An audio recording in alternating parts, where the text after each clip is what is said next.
होली खेले ओरऊ हमर छेदवाली फान के।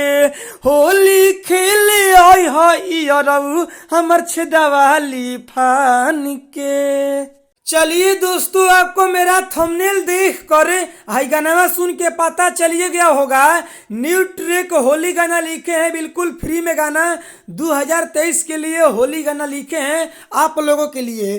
तो अगर आप सिंगर हैं, गाना को गाना चाहते हैं तो गा सकते हैं, बिल्कुल फ्री में गाना लिखे हैं। न्यू ट्रैक होली खेले अयरऊ हमारे छेदवाली फान के, बिल्कुल फ्री में गाना लिखे हैं। तो चलिए, अगर इस गाने को गाना चाहते हैं तो गा सकते हैं, रिकॉर्डिंग करवा सकते हैं, बिल्कुल फ्री में गाना लिखे हैं। तो चलिए गाना को स्टार्ट कर रहे हैं। गाना को स्टार्ट करने से पहले चैनल पर नए हैं तो सब्सक्राइब कर दीजिए, लाइक कर दीजिए, मेरा नाम जान लीजिए। मेरा नाम है राइटर राजा सिंघानिया। स्क्रीन पर देखिए, लेट्स गो। चलिए दोस्तों, ये मुखड़ा है, हम मुखड़ा को गा रहे हैं। होली अभी तक जो सुनाइए हरावा, सोइया से छुट्टी लेके ओनी नई हरावा ए हो। हाँ, होली अभी तक जो सुनाइए हरावा, सोइया से छुट्टी लेके ओनी नई हरावा। पालो तुम का कर जोनी धोखा, आवो तू ही मत बांध के होली खेले ओरऊ हमर छेदवाली फान के। होली खेले ओरऊ हमर छेदवाली फान के। चलिए दोस्तों, ये अंतरा है, हम पहली का अंतरा को गा रहे हैं। बचपन के खेलल होली अभी ले याद बा, भले हमर हो गइल शादी तोहरे हो किदार बा हो। हाँ, बचपन के खेलल होली अभी ले याद बा, भले हमर हो गइल शादी तोहरे हो किदार बा। हाँ, बोलावो तलो तू सरसों के यार, आवो तनी ठेकुआ छान के।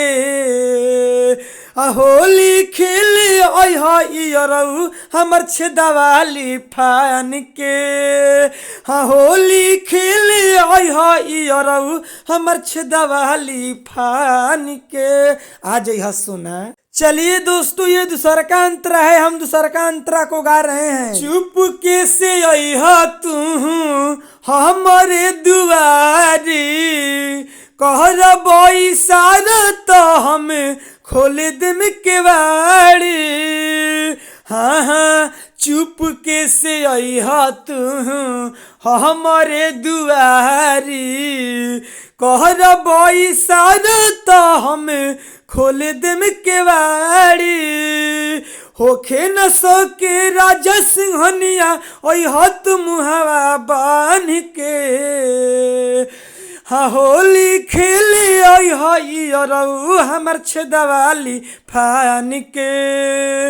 होली खेले ओरऊ हमर छेदवाली फान के। चलिए दोस्तों, गाना समाप्त हो गया है। अब मेरा बतिया को ध्यान से सुन लीजिए। अगर आप सिंगर हैं, इस गाने को गाना चाहते हैं तो गा सकते हैं, रिकॉर्डिंग करवा सकते हैं, बिल्कुल फ्री में लिखे हैं, पहले ही हम बताए थे। लेकिन अगर इस गाने को गा रहे हैं तो इसमें मेरा नाम डाल दीजिएगा गीतकार में, राइटर राजा सिंघनिया, इस गाने को गा सकते हैं। बहुत सारे सिंगर क्या करते हैं कि नाम नहीं डालते हैं, तो भाई ऐसा मत करिए, किसी का क्रेडिट आप मत लीजिए। अगर आप सिंगर हैं, मेरा लिखा हुआ गाना गा रहे हैं तो उसमें मेरा नाम डाल दीजिए, इस गाने को गा सकते हैं, रिकॉर्डिंग करवा सकते हैं, कोई दिक्कत नहीं है। चलिए, विशेष नहीं बोलेंगे। अगर आप इनसे भी बढ़िया, इनसे भी बेस्ट कोई गाना लिखवाना चाहते हैं, स्क्रीन पर मोबाइल नंबर है, कॉल करके आप हमसे पर्सनली गाना लिखवा सकते हैं। इनसे भी बढ़िया, इनसे भी बेस्ट। चलिए, विशेष नहीं बोलेंगे। चैनल पर नए हैं तो सब्सक्राइब कर लीजिए, लाइक कर दीजिए। अगली वीडियो में मिलेंगे, इसके लिए बाय बाय।